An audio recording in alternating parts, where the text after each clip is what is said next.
Hello everyone, welcome to Padhaishala. तो आज की इस वीडियो में हम डिस्कस करने वाले हैं 15 नवंबर का पेपर, यानी कि 15 नवंबर 2021 को जो हिंदी के सवाल आए थे। ठीक है, आज हम डिस्कस कर लेते हैं। तो इधर उधर की बातें बाद में करेंगे। ठीक है, अपनी टीम को इंट्रोड्यूस मैं लास्ट में करूंगा। ठीक है, पहले पूरा पेपर डिस्कस कर लेते हैं। पहला सवाल है, आचार्य भरत ने रसों की संख्या कितनी मानी है? तो आचार्य भरत ने कितनी मानी है? 8। कितनी? 8। ठीक है, अब आप देखो, ये मम्मट है। ठीक है, इन्होंने रस की संख्या मानी है 9 और भरत मुनि ने कितनी? 8। ठीक है, तो ये आप दोहा याद कर लीजिए कि मम्मट माने 9 सही, भरत मुनि ने 8। ठीक है, गोस्वामी 11 का है, विश्वनाथ 10 ठाठ। ठीक है, तो गोस्वामी कितने कहते हैं? 11 रस मानते हैं और विश्वनाथ जो है वो 10 मानते हैं। ठीक है, ये मेरा दोहा नहीं है, ये हमारे गुरुजी हैं हिंदी के, मतलब जिनसे मैंने हिंदी सीखी है, जिनसे मैंने शिक्षा ग्रहण की है हिंदी की, अमरनाथ ललित सर। ठीक है, उन्होंने ये दिया है। तो सवाल नंबर 2 कहता है कि इनमें से किताब शब्द क्या है? तो देखो, किताब शब्द जो है ये अरबी फारसी का शब्द है। ठीक है, तो हमारे यहाँ का नहीं है, तो ये विदेशी शब्द है, यानी कि हमने कहाँ से लिया है? विदेश से लिया है, यानी कि दूसरे देश का शब्द है ये। तो ये क्या हो जाएगा? किताब विदेशज। सवाल नंबर 3 क्या कहता है, इनमें से विदेशी भाषाओं से आए उपसर्ग क्या कहलाते हैं? तो देखो, जब भी किसी अन्य भाषा से हिंदी भाषा में उपसर्ग आते हैं तो उनको कहते हैं आगत उपसर्ग। क्या? आगत। ठीक है, याद रहेगा। सवाल नंबर 4 क्या कहता है, किसी वस्तु को प्राप्त करने की तीव्र इच्छा, तो उसके लिए उपयुक्त शब्द है, उसके लिए उपयुक्त शब्द है आपका अभीप्सा। ठीक है, अभीप्सा। अगर आपसे यही पूछा जाए कि किसी वस्तु को प्राप्त करने की तीव्र इच्छा रखने वाला, तो ये आपका हो जाएगा क्या? अभीप्सु। क्या? अभीप्सु। ठीक है, कोई दिक्कत यहाँ तक? चलते आगे बढ़ते हैं। इनमें से विस्मयादिबोधक चिन्ह कौन सा है? तो देखो, बहुत आसान सवाल है। विस्मयादिबोधक ये है, ये आपका प्रश्न सूचक चिन्ह है। ठीक है, ये आपका पूर्ण विराम है और ये आपका अर्धविराम है। ठीक है, सवाल नंबर 6 है, निम्नलिखित में से कौन सी पुस्तक विजय तेंदुलकर की रचना नहीं है? तो आपका कमला, खामोश और घासीराम ये विजय तेंदुलकर जी की है। ठीक है, नेफा की एक शाम ये ज्ञानदेव अग्निहोत्री है, इन्होंने लिखी है। ये जो 1962 का ये जो भारत चीन का युद्ध हुआ था उस पर आधारित है ये। ठीक है, नेफा की एक शाम, जिसने ज्ञानदेव अग्निहोत्री। सवाल नंबर 7 क्या कहता है, काट होना मुहावरे का इनमें से क्या अर्थ है? तो क्या अर्थ है काट होने का? स्तब्ध होना। ठीक है, क्या? स्तब्ध होना। सवाल नंबर 8 है, इनमें से संयोग का विपरीत अर्थक है? देखो, संयोग का मतलब होता है मिलना। क्या? मिलना। और आपका वियोग का मतलब होता है अलग हो जाना। ठीक है, तो संयोग का क्या हो जाएगा? वियोग। इनमें से कौन सी बोली सामान्यतः उत्तर प्रदेश में नहीं बोली जाती? तो आपका खड़ी बोली, अवधी और ब्रजभाषा ये यूपी की ही बोलियां हैं। ठीक है, और बाकी जो आपका ये मैथिली है ये कहाँ पे? मिथिला में बोली जाती है। मिथिला कहाँ है? बिहार में। कहाँ पे? बिहार में। सवाल नंबर 10, जहाँ एक ही शब्द के साथ अनेक अर्थ चिपके रहते हैं तो वहाँ कौन सा अलंकार होता है? वहाँ होता है मेरे भाई श्लेष अलंकार। ठीक है, अनुप्रास में क्या होता है? वर्ण की आवृत्ति होती है। ठीक है, वक्रोक्ति में क्या होता है कि जहाँ अर्थ कुछ और हो और उसका जो मतलब जहाँ मतलब शब्द कुछ और कहना चाहता हो लेकिन उसका अर्थ जो है कुछ और निकाला जाए। जैसे मैंने पिछली क्लास में आपको बताया था कि कृष्ण जी कहते हैं कि दरवाजा खटखटाते हैं तो वो कहते हैं कि राधे मैं हरी, तो राधे कहती हैं कि क्या वानर का काम यहाँ। ठीक है, तो यानी कि वो कहते हैं कि मैं हरि हूँ, मैं कृष्ण हूँ, और वो कहती हैं कि क्या वानर का काम है, कि यहाँ पे वानर का कोई काम नहीं। यानी कि उन्होंने हरि का मतलब क्या निकाल दिया था? वानर, जानबूझकर। ठीक है, यमक में क्या होता है कि दो शब्द आते हैं, जैसे कनक कनक वाला जो होता है। ठीक है, और दोनों के अर्थ अलग अलग होते हैं। ठीक है, अब प्रतीप अलंकार इनमें से किससे संबंधित है? तो देखो, प्रतीप का उल्टा होता है उपमा। ठीक है, जैसे उपमा का उल्टा प्रतीप, जैसे भी आप ठीक समझो। देखो, उपमा अलंकार में होता क्या है कि जैसे एग्जाम्पल मैं आपको देता हूँ, जैसे उसका मुख जो है चंद्रमा के समान सुंदर है। ठीक है, तो उसमें क्या होता है? तुलना होती है। ठीक है, मुख की तुलना चंद्रमा से हुई है। ठीक है, और प्रतीप में इसका उल्टा हो जाएगा, चंद्रमा उस मुख के समान है, यानी कि उसके मुख के समान क्या है? चंद्रमा। तो उपमा का उल्टा हमेशा क्या होगा? प्रतीप होगा। विशेषण किसकी विशेषता बतलाता है? तो विशेषण हमेशा संज्ञा और सर्वनाम की विशेषता बताते हैं। किसकी? संज्ञा और सर्वनाम की। इनमें से भाववाच्य का उदाहरण कौन सा है? तो देखो, धूप में चला नहीं जाता, ये भाववाच्य का उदाहरण। ठीक है, वाच्य कितने होते हैं? वाच्य हमारे 3 होते हैं। कौन कौन से? एक आपका कर्तरी वाच्य, ठीक है, एक आपका कर्मवाच्य और एक आपका भाववाच्य। ठीक है, कर्तरी वाच्य में आपकी कर्ता की प्रधानता होगी, कर्मवाच्य में आपके कर्म की प्रधानता होगी और भाववाच्य में आपके भाव की प्रधानता। ठीक है, सवाल नंबर 14 क्या कह रहा है? सवाल नंबर 14 कह रहा है, पृथ्वीराज रासो का रचयिता कौन है? तो पृथ्वीराज रासो का रचयिता कौन है? चंद्रवरदाई। कौन? चंद्रवरदाई। राम खाता होगा, इस इसमें कौन सा काल है? तो देखो, राम खाता होगा यानी कि उसको पता तो है नहीं कि उसने खाया है नहीं खाया है, तो स्थिति तो इसमें संदिग्ध है। ठीक है, अब आपको लग रहा होगा कि खाता होगा। ठीक है, तो ये किस में चला जाएगा? भूतकाल में चला जाएगा। नहीं भाई, होगा, होगी, ये सब किस में होते हैं? ये वर्तमान काल में होते हैं। तो इसका आंसर है संदिग्ध वर्तमान काल। ठीक है, सवाल नंबर 16, चित्रा मुद्गल यानी कि चित्रा मुद्गल को साहित्य अकादमी किसके लिए मिला था? कौन सी पुस्तक के लिए? तो उनकी पुस्तक है post box number 203, Nala Sopara. ठीक है, कब मिला था? सन 2018 में। क्या मिला था? साहित्य अकेडमी। ठीक है, साहित्य अकेडमी। सवाल नंबर 17, ब्रजभाषा इनमें से किस रूप में सर्वाधिक प्रसिद्ध है? तो ब्रजभाषा आप देखेंगे काव्य की भाषा। ठीक है, सबसे ज्यादा प्रसिद्ध है ब्रजभाषा। ठीक है, ब्रज में काफी सारे, जैसे आपके बिहारी हो गए, ठीक है, और आपके जो वात्सल रस की कवि है, क्या नाम है उनका, नाम मैं भूल रहा हूँ। ठीक है, मैं बता दूंगा। बाकी जो ज्यादातर कृष्ण भक्ति की रचनाएं जो हुई हैं, ठीक है, वो सारी किसने, जैसे मीरा हो गई, तो किसमें हुई है ये मतलब काव्य, यानी ब्रजभाषा में ही तो हुई है। ठीक है, चलते हैं अगले सवाल की तरफ। जैसे चोर उठ भागा, ठीक है, तो इसमें किस क्रिया का उदाहरण? तो ये है पूर्वकालिक क्रिया। कौन सी? पूर्वकालिक क्रिया। देखो, पूर्वकालिक क्रिया वो होती है जहां पे पहले एक क्रिया समाप्त हुई हो, उसके बाद दूसरी क्रिया शुरू हुई हो। तो यहाँ पे चोर पहले उठा होगा, यानी डायरेक्ट थोड़ी भाग गया होगा, यानी कि चोर पहले उठा होगा, तो यहाँ पे उठना जो है पहली क्रिया है, और फिर भागा, ये भागना दूसरी क्रिया। ठीक है, तो ये कौन सा है? पूर्वकालिक क्रिया। सवाल नंबर 19, हम ताजमहल देखने जाएंगे, तो ये कौन सा है? ये पुरुषवाचक सर्वनाम है। कौन सा? पुरुषवाचक सर्वनाम। निजवाचक में आपका आप, स्वयं, खुद, ये सब आ जाते हैं। अनिश्चयवाचक में कोई, कुछ आ जाता है। निश्चयवाचक में यह, वह, ये सब आ जाते हैं। ठीक है, ये सारे एक्सप्लेन में पहले कर चुका हूँ। सुई और तागे के बीच में ये किसकी रचना है? तो ये किसकी है? केदारनाथ सिंह की। किसकी? केदारनाथ सिंह की। सवाल नंबर 21, इनमें से किस शब्द का प्रयोग हमेशा बहुवचन में होता है? तो किसका होता है? होठ का। किसका? होठ का। जैसे मैं लिखता हूँ, जैसे मेरे होठ सूख गए, तो ठीक है, तो मैंने सूख गया थोड़ी लिखा है, सूख गए लिखे है। ठीक है, सूख गए तो हमेशा बहुवचन में प्रयोग होंगे होठ। अरे तुम आ गए, इसमें अरे के बाद कौन सा चिन्ह है? तो देखो, अरे के बाद कौन सा? विस्मयादिबोधक। कौन सा? विस्मयादिबोधक। इनमें से शुद्ध शब्द कौन सा है? तो देखो, राष्ट्रीय हमेशा ऐसे लिखा जाएगा। कैसे? ऐसे ही। ठीक है, राष्ट्रीय हमेशा ऐसे लिखा जाएगा, याद रखना। रस के कितने अवयव हैं? तो रस के हमेशा कितने? भाई रस के 4 अवयव होते हैं। कौन कौन से? आपका स्थायी भाव, विभाव, संचारी भाव और अनुभाव। ठीक है, इनको आप भी याद कर लीजिए, बाकी आगे जरूरत पड़ेगी ना एक्सप्लेन कर देंगे। इनमें से कौन सा शब्द जो है घर का पर्यायवाची नहीं है? तो देखो, घर का आपका निलय होता है, निवास होता है, गृह होता है, प्रवास नहीं होता। ठीक है, प्रवास नहीं होता। हरी घास पर छड़वर कविता संग्रह के रचनाकार निम्नलिखित में से कौन है? तो कौन है इसके आगे? कौन है आगे? इनमें से किस शब्द का अर्थ ऐतराज भी है? तो देखो, ऐतराज का मतलब आपत्ति भी होता है। ठीक है, तो इसका कौन सा है? Option C. विपत्ति, संकट या आफत, ये क्या है? ये तीनों समान आती हैं। ठीक है, माफ कीजिएगा। सवाल नंबर 31, बदरस लालच लाल की मुरली दही लुकाए। ठीक है, तो ये किसकी है? ये बिहारी जी की पंक्ति है। ठीक है, अगला सवाल है सवाल नंबर 32, कृत और तद्धित इनमें से किसके भेद हैं? तो देखो, कृत और तद्धित क्या होते हैं? प्रत्यय के भेद होते हैं। किसके? प्रत्यय के। अब कौन ये कृत और तद्धित होते क्या है? देखो, यानी कि अगर जैसे मान लो कोई क्रिया है या फिर कोई धातु है, ठीक है, तो उसके अंत में अगर हम जो प्रत्यय इस्तेमाल करते हैं तो वो होता है कृत प्रत्यय है। और जैसे संज्ञा, सर्वनाम या विशेषण के अंत में अगर किसी प्रत्यय का प्रयोग होता है तो वो होता है तद्धित प्रत्यय। ठीक है, एग्जाम्पल जैसे पढ़ना। ठीक है, पढ़ क्या है? पढ़ आपकी क्रिया है। पढ़ना, पढ़ आपका धातु है, पढ़ना आपकी क्रिया है। ठीक है, तो जैसे पढ़ धातु में अगर मैं आई लगा देता हूँ तो ये क्या हो जाता है? ये होता है पढ़ाई। ठीक है, अगर लिख धातु में मैं आपका आवट लगा देता हूँ तो ये होता है लिखावट। तो ये क्या है? ये कृत प्रत्यय है। ठीक है, और तद्धित प्रत्यय जैसे मानव, मानव क्या है? संज्ञा है, अगर मैं इसमें ता लगा देता हूँ तो ये मानवता हो जाएगा। ठीक है, अपना ये सर्वनाम है, इसमें पल लगा देता हूँ तो ये अपनापन हो जाएगा। ये सुंदर आपका विशेषण है और उसमें ता लगा देता हूँ तो ये सुंदरता हो जाएगा। तो ये कैसे है? ये तद्धित प्रत्यय है। कैसे? तद्धित। यहाँ तक की चीजें क्लियर हो गई होंगी आपको। सवाल नंबर अगला, धनाक्षरी कौन सा छंद है? तो भाई ये वार्णिक छंद है। ठीक है, मैं कोशिश करूंगा कि छंद आपको मतलब एक शॉर्ट के माध्यम से बता पाऊँ। रोला और उल्लाला से मिलकर कौन सा छंद बनता है? तो आपका छप्पय बनता है। कौन सा? छप्पय। पवनासन में कौन सा समास है? तो देखो, पवनासन में बहुब्रीहि समास है। अब पवनासन किसको कहते हैं? तो भाई पवनासन कहते हैं सांप को। किसको? सांप को। ठीक है, इसका अगर विग्रह करेंगे तो इसका हो जाएगा पवन प्लस आसन, यानी कि हवा का आसन, यानी कि हवा को खाने वाला। तो कौन है? वह सांप। क्या? सांप। तो ये बहुब्रीहि समास हो जाएगा, यानी कि किसी तीसरे पद की तरफ ये इशारा कर रहा है। इनमें से अपभ्रंश का वाल्मीकि किसको कहा जाता है? तो ये कहा जाता है स्वयंभू को।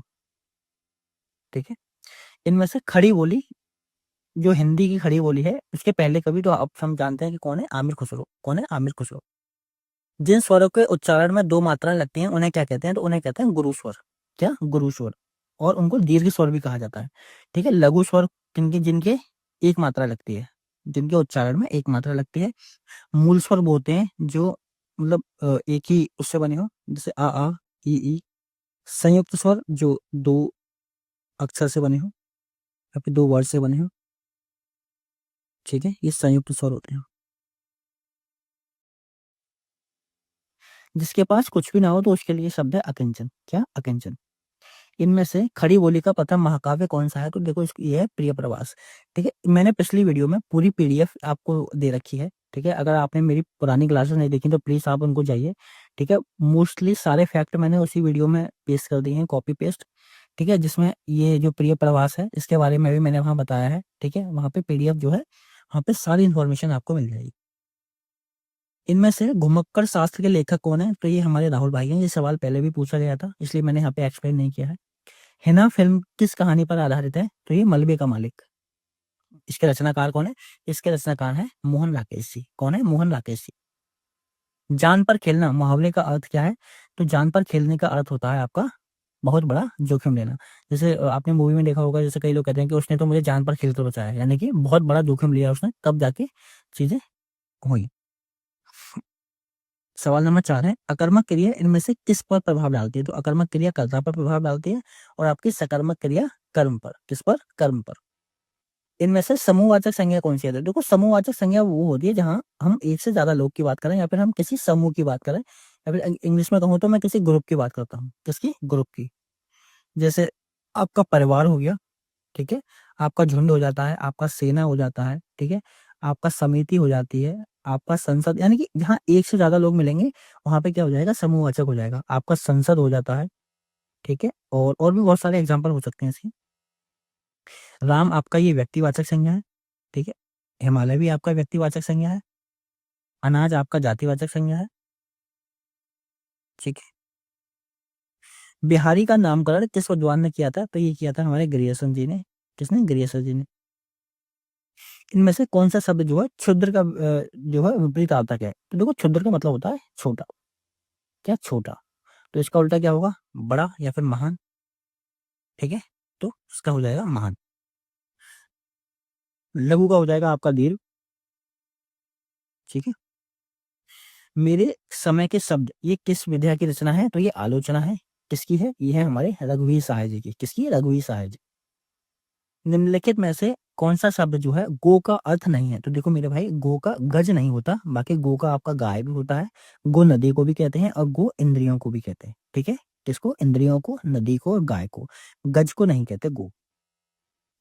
सवाल नंबर अगला है, यह काम उसने ही किया है। तो इस वाक्य में जो है ही क्या है? तो ही होता है मेरे भाई निपात। अब निपात होते क्या हैं? तो देखो, निपात वो होते हैं, यानी कि ऐसे शब्द जो वाक्य में किसी शब्द पर जोर देने के लिए प्रयोग किए जाते हैं। जैसे आपका ही हो गया, भी हो गया, तो हो गया, ना हो गया। ठीक है, तो ये सारे शब्द क्या है? निपात हैं। क्या? निपात। अगला सवाल है, इनमें से कौन सा शब्द जो है तद्भव नहीं है? यानी तद्भव नहीं है तो वो क्या होगा? तत्सम होगा।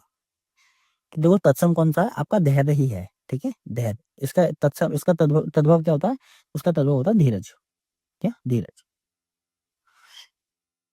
भावना शब्द में कौन सा प्रत्यय है? तो देखो, ये इसका जब हम विच्छेद करेंगे तो इसका आएगा भाव प्लस अना। ठीक है, तो इसमें प्रत्यय कौन सा है? अना। प्रत्यय कहाँ लगते हैं? लास्ट में। उपसर्ग कहाँ लगते हैं? पहले। तीसरा विश्व हिंदी सम्मेलन इनमें से किस स्थान पर हुआ था? तो ये हुआ था आपका दिल्ली में। मैंने यहाँ पे लिख दिया है, सबसे पहला नागपुर में 1975, दूसरा मॉरिशस 76, तीसरा दिल्ली 83, चौथा मॉरिशस 93 और पांचवा त्रिनाद एवं टोबैगो 96। ठीक है, ये कालक्रम याद रखना। ज्ञानपीठ पुरस्कार के लिए कुल कितनी भाषाओं को साहित्य को स्वीकार किया जाता है? तो कितनी भाषाएं? 22। यानी कि जो हमारी संविधान की जो 8वीं अनुसूची है उसमें जो भाषाएं दे रखी है उनके लिए ज्ञानपीठ में थी। गायक गीत गा रहा है, तो ये किस काल का उदाहरण है? तो ये है तात्कालिक वर्तमान काल का। किसका? तात्कालिक वर्तमान काल का। इसको अपूर्व वर्तमान काल भी कहते हैं। तो देखो, गीत गा रहा है, ठीक है, यानी गीत गा रहा है, नहीं कार्य उसने पूरा नहीं किया है, गा रहा है। तो ये कैसा है? अपूर्व वर्तमान काल। और इसी को हम क्या कहते हैं? तात्कालिक वर्तमान काल। जा वर्ण जो है किन वर्णों के संयोग से बना है? तो देखो, ये बना है जा प्लस इया से। जा प्लस इया से है। अब जैसे मान लो आपसे ये जा पूछा है तो हो सकता है आपसे ये छ पूछ ले, तो ये बनता है का प्लस सा से, इसको कशा बोलते हैं, कशा। ठीक है, ये तना बना है आपका, ये ता और रा से बना है। ये जिया जो बना है जा प्लस इया से बना है। और जो श्र होता है ये शाह और रा से मिलकर बना होता है। ठीक है, याद रखेंगे, नीचे हलंत लगा हुआ है। ठीक है, नीचे हलंत, ये याद रखेंगे। इनमें से कौन सा नाटक जो है उपनिषद काल पर आधारित है? तो ये किसका, जन्मजय का नाटक है, ठीक है, ये जन्मजय है, ठीक है। मतलब इसकी कहानी जो महाभारत काल से संबंधित है, ठीक है। तो इनके पिता राजा परीक्षित जो है, तो उनको सांप काट लेता है राजा परीक्षित जी को, और उनकी मृत्यु हो जाती है। तो जन्मजय जी क्या करते हैं, वो मतलब काफी ज्यादा क्रोधित हो जाते हैं, तो एक यज्ञ करते हैं। उस यज्ञ में होता क्या है कि मतलब सांप आके गिरने शुरू हो जाते हैं। तो एक संत वहां पे आते हैं और वो उन्हें समझाते हैं कि भाई आप ऐसा नहीं कर सकते, एक सांप की गलती के लिए आप समस्त सांप की प्रजाति को सजा नहीं दे सकते। तो फिर वो उनका क्रोध शांत हो जाता है और वो यज्ञ को रोक देते हैं, ठीक है। तो ये उन्हीं से संबंधित है, यानी कि उपनिषद काल हमारा वही तो है, महाभारत वाला काल जो वैदिक काल है हमारा, वैदिक और लेटर वैदिक, ठीक है। तो ये इसी पर आधारित है। और किसने लिखी है ये लिखी है आपके जयशंकर प्रसाद जी। शिखा के लिए इनमें से कौन सा शब्द उपयुक्त है? देखो शिखा कौन किसके लिए, चोटी के लिए। जैसे आपने इतिहास पढ़ते होगे तो एक चंद्रगुप्त मौर्य के बारे में आप पढ़ेंगे, तो चंद्रगुप्त मौर्य के गुरु होते हैं, वो सॉरी माफ कीजिए, गुरु होते हैं चाणक्य।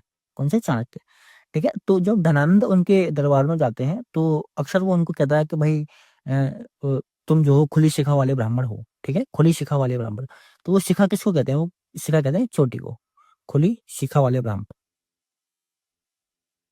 ठीक है। वो उसी नाम से पुकारते थे धनानंद जो थे, ठीक है। सवाल नंबर 19, इनमें से निश्चयवाचक सर्वनाम का उदाहरण कौन सा है? तो देखो यह, ठीक है, यह और वह आपका निश्चयवाचक हो जाते हैं।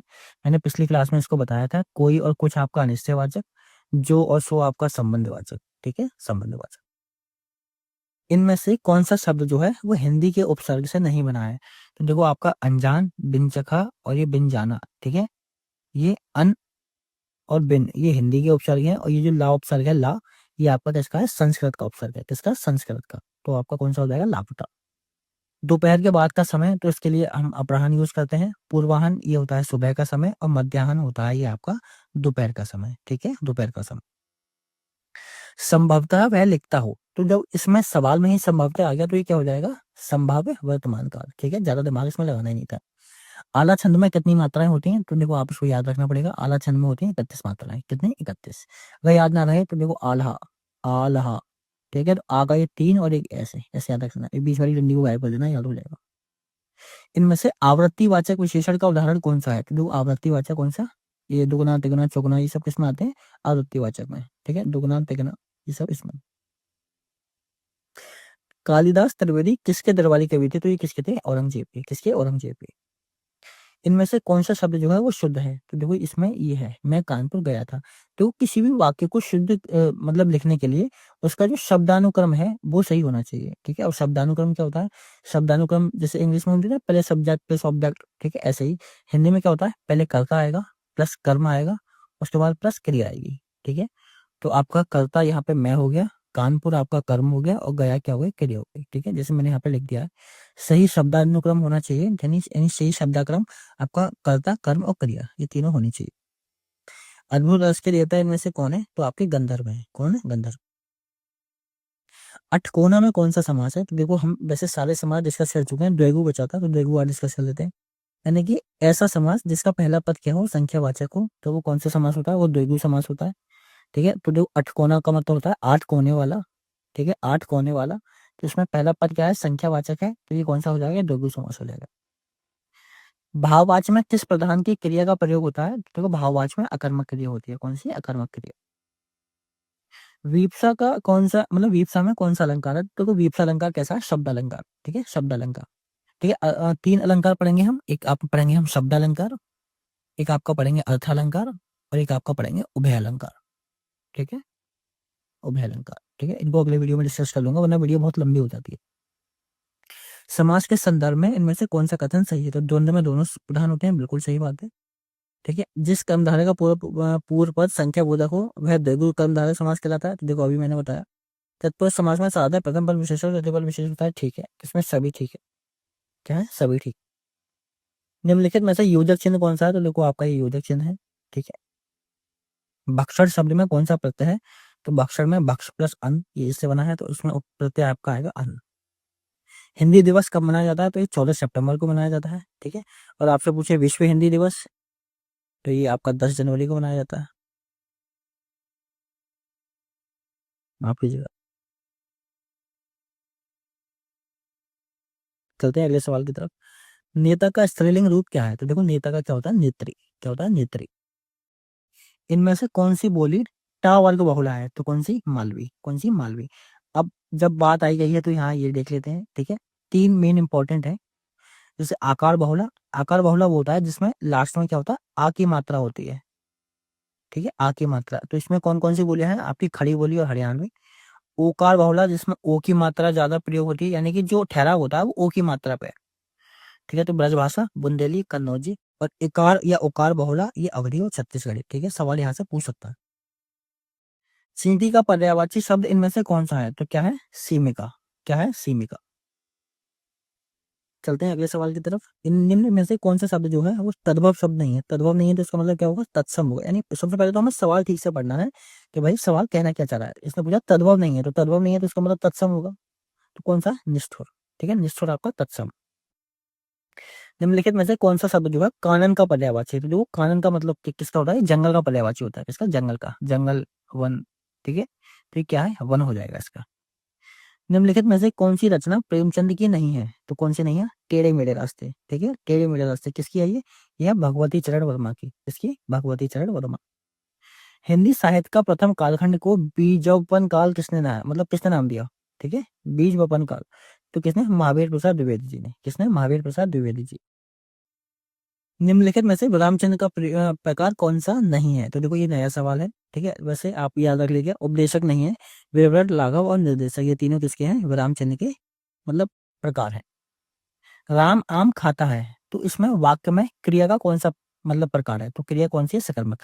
मैंने आपको पिछली वीडियो में बताया था कि अगर आप क्या, किसे और किसको ये लगा के अगर देख लेंगे, अगर उत्तर मिल जाएगा तो आपका सकर्मक क्रिया हो जाएगा, नहीं मिलेगा तो अकर्मक क्रिया।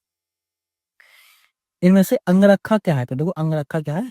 तद्भव है। एक किसका होता है? ये होता है अंगप्रौंसा का। किसका? अंगप्रौंसा। अंगप्रौंसा का होता है, आप इसको देख लेना। निम्नलिखित में से किसे ज्ञानपीठ पुरस्कार प्राप्त नहीं है? तो कौन से है? हमारे नागार्जुन जी। कौन से? नागार्जुन जी। एक तो करेला दूजा नीम चढ़ा, तो इसका अर्थ होता है मेरे भाई एक बुराई पर दूसरी बुराई। कौन सी? एक बुराई पर दूसरी बुराई। सवाल नंबर अगला है। सुनी केवट के बेन, प्रेम लपेटे अटपटे, बेहसे करुणाइन चित गई, जानकी लखन तन। ठीक है, तो इनमें कौन सा छंद है? तो इसमें छंद है सोठा।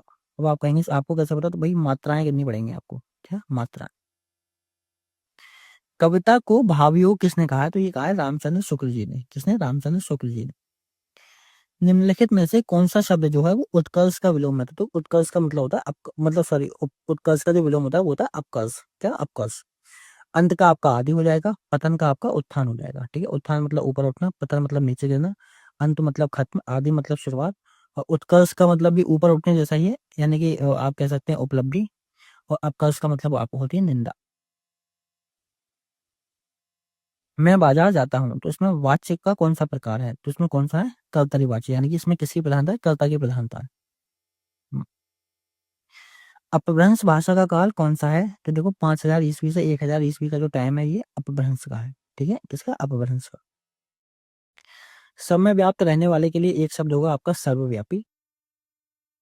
इनमें से कौन सा शब्द जो है शुक्ल का विलोम है? तो देखो शुक्ल का मतलब होता है उजाला, और कृष्ण का मतलब होता है अंधेरा। ठीक है, शुक्ल पक्ष और कृष्ण पक्ष दो पक्ष होते हैं ना चंद्रमा के। राम संज्ञा का कौन सा प्रकार है? देखो ये व्यक्तिवाचक संज्ञा। राम कौन सा? व्यक्तिवाचक।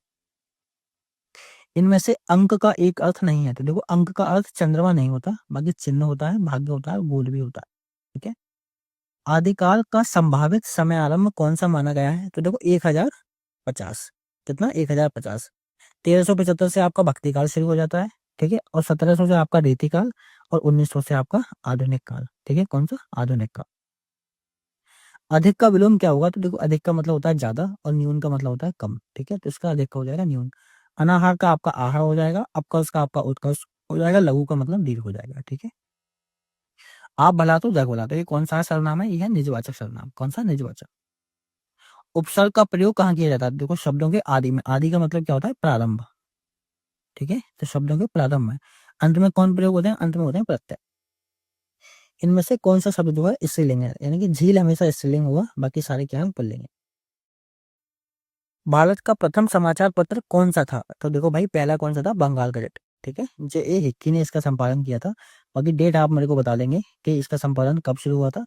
और अगर आपसे पूछे कि हिंदी का पहला समाचार पत्र कौन सा था, तो ये है उदंत मार्तंड। ठीक है, उदंत मार्तंड। निम्नलिखित में से कौन सी जो भाषा है भारोपीय परिवार की नहीं है? तो कौन सी है? मलयालम नहीं है, ये किसकी है? द्रविड़ परिवार की भाषा है। ठीक है, बाकी गुजराती, हिंदी और मराठी, ये कौन सी है? भारोपीय परिवार की। जैसे वह आया वैसे ही चला गया। तो देखिए यहाँ पे जैसे और वैसे यानी कि ये क्या है? कोरिलेट है एक आपस में, यानी कि संबंध है इन दोनों का आपस में। तो ये कैसे है? ये संबंधवाचक सर्वनाम हो जाएंगे। ठीक है। बिहारी हिंदी की बोली का नाम है, तो देखो बिहारी हिंदी की बोली कौन सी है? मगही। ये आपका बघेली छत्तीसगढ़ी या पूर्वी हिंदी, इसमें अवधि और जोड़ देंगे तो ये पूर्वी हिंदी की बोलियां हो जाएंगी। और बुंदेली किसकी है? पश्चिमी हिंदी की बोली। खुमार रासो किसकी है? तो देखो खुमार रासो लिखी है दलपति विजय ने। ठीक, किसने? दलपति विजय। अगर आपसे पूछे हम्मीर रासो, तो ये सारंगधार जी है। बिसल देव रासो ये नरपति नाल है। ठीक है। परमाल रासो ये जगनेक ने लिखी है। विजयपाल रासो ये नल्ल बच्चन ने लिखी है। ठीक है। और पृथ्वीराज रासो ये चंद्रप्रसाद राय ने लिखी है। ठीक है, तो ये इंपॉर्टेंट है सारे, ये आप याद कर लेना। ठीक है, सवाल यहाँ से पूछा जा सकता है। बीती बिहारी जागरी इसको स्किप कर देंगे, ये मैं पहले समझा चुका हूँ, उसमें रूपक अलंकार है। निम्नलिखित में से किस वाक्य में भाववाच्य का प्रयोग हुआ है? ठीक है, तो देखो दादी से चला नहीं जाता उसको। अब देखो वाच्य में यहाँ पर डिस्कस कर लेता हूँ। वाच्य होते हैं हमारे तीन: कर्तरीवाच्य, कर्मवाच्य और भाववाच्य। कर्तरीवाच्य में क्या होता है? कर्ता मुख्य होता है, यानी कि जो काम को करने वाला है। ठीक है, जैसे राम जो है खाना खाता है। ठीक है, तो यहाँ पे जो मुख्य कौन है? राम है, यानी कि वो क्या कर रहा है? खाना खा रहा है। ठीक है। और कर्मवाच्य में क्या होता है? कर्म पर जोर होता है, यानी कि जो काम हो रहा है, ठीक है, उस पर जोर दिया जाता है। जैसे राम के द्वारा खाना खाया जाता है। ठीक है, तो यहाँ पे खाना मतलब खाना खाने पे बहुत ज्यादा जोर दिया जा रहा है। तो यहाँ पे ये कौन सा वाच्य है? ये कर्तरी वो कर्मवाच्य है। और भाववाच्य होगा राम से खाया नहीं जाता। ठीक है, तो ये क्या हो जाएगा? भाववाच्य। और हमसे पूछ के रहा है भाववाच्य पूछ रहा है, तो दादी से चला नहीं जाता। गोरी सोवे सेज पर मुख पर डाले केस, ये आमिर खुसरो जी की पंक्ति है। ठीक है। निम्नलिखित इनमें से कौन सा शब्द जो है तत्सम है? तो देखो कौन सा है आपका? रूक्ष। ठीक है, इसका तद्भव होता है रूखा। बाकी सूरज, इसका तत्सम करेंगे तो ये सूर्य हो जाएगा। सावन का आपका श्रावण होता है। बिच्छू का आपका वृश्चिक होता है। क्या? वृश्चिक। चलते हैं आगे की तरफ। यथाशक्ति में कौन सा समास है? तो इसमें अव्ययी भाव समास है। ठीक है, कई बार बता चुका है, इसका ट्रिक भी बता दी है मैंने पिछली वीडियो में। आपने नहीं देखी तो आप प्लीज आइए, प्लेलिस्ट देख लीजिए हमारी जाके। हर काम को देर से करने वाला, तो इसके लिए कौन सा शब्द उपयोग है? दीर्घ सूत्री। कौन सा? दीर्घ सूत्री। किस शब्द में अन उपसर्ग का प्रयोग नहीं हुआ है? ठीक है, हमें सवाल बहुत ठीक से पढ़ना है, इसमें पूछा नहीं हुआ है। तो देखो इसमें भी हुआ है, इसमें भी हुआ है, इसमें भी हुआ है।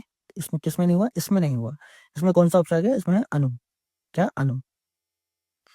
विभाग के दो प्रकार होते हैं, तो देखो विभाग के दो प्रकार होते हैं, जिसका नाम है आलम्बन और उद्दीपन। ठीक है। अब देखो विभाग कौन से होते हैं? जो स्थायी भाव को जागृत करते हैं, यानी कि जैसे मान लो आपने किसी को देखा है और आपको मतलब देख के रोना आ गया। ठीक है, तो यानी कि जो मतलब ऐसे सिचुएशन या फिर ऐसे भाव जिन्होंने आपके अंदर जो स्थायी भाव थे, यानी कि आपके अंदर जो मतलब रोने का भाव था उसको जागृत कर दिया, तो ऐसे क्या होंगे? विभाव कहलाएंगे। आलम्बन यानी कि जिसका सहारा लेकर भाव जगते हैं। और उद्दीपन इसको कहते हैं जिन परिस्थितियों के कारण भाव जगते हैं। ठीक है, यानी कि जिन परिस्थितियों के कारण भाव जगे उसको उद्दीपन, और जिनका सहारा लेकर भाव जगते हैं उनको आलम्बन। चलते हैं आगे की तरफ। निम्नलिखित में से एक वचन शब्द होगा, तो वो कौन सा है? नदी। कौन सा? नदी। दर्शन आपका घरों और लताओं, ये क्या? बहुवचन है। क्या? बहुवचन। अब चलते हैं हमारी टीम की तरफ। ठीक है, ये प्रहार सीरीज हमारी चल रही है यूपीएसआई के लिए। ठीक है, जिसमें हम यूपीएसआई के पीवाईक्यू कवर करा रहे हैं। ये हमारे अक्षित यादव सर हैं, ये मोहक सिंह सर हैं। ये यूपी जीके की करा रहे हैं। मोहक सिंह सर आपको मतलब ज्योग्राफी और एनवायरनमेंट करा रहे हैं। ये मोहित सिंह सर हैं, ये पॉलिटी करा रहा है। ठीक है, ये प्राची मैम है, ये आपको साइंस कराएंगे। ये मैं हूँ, मैं आपको हिंदी प्लस मूल विधि दोनों करा रहा हूँ। और ये संसार सर है, ये आपको हिस्ट्री करा रहा है। क्या? हिस्ट्री। ठीक है, बाकी हर फैकल्टी अपने आप में बेस्ट है। ठीक है, मोहक सर यूजीसी नेट है, संसार सीपीओ क्वालिफाइड है, माफ कीजिएगा Mohit Singh sir. Prachi ma'am MBBS है, मैं एडवोकेट हूँ। ठीक है, और संसार सर यूजीसी नेट है। बाकी ये हमारे सोशल मीडिया हैंडल्स है, आप इनको फॉलो कर लीजिए। ठीक है, और इसकी पीडीएफ जो है वो आपको यहाँ टेलीग्राम पे मिल जाएगी। तब तक के लिए अपना ध्यान रखिए, खूब खुश रहिए। बहुत बहुत धन्यवाद। जय हिंद।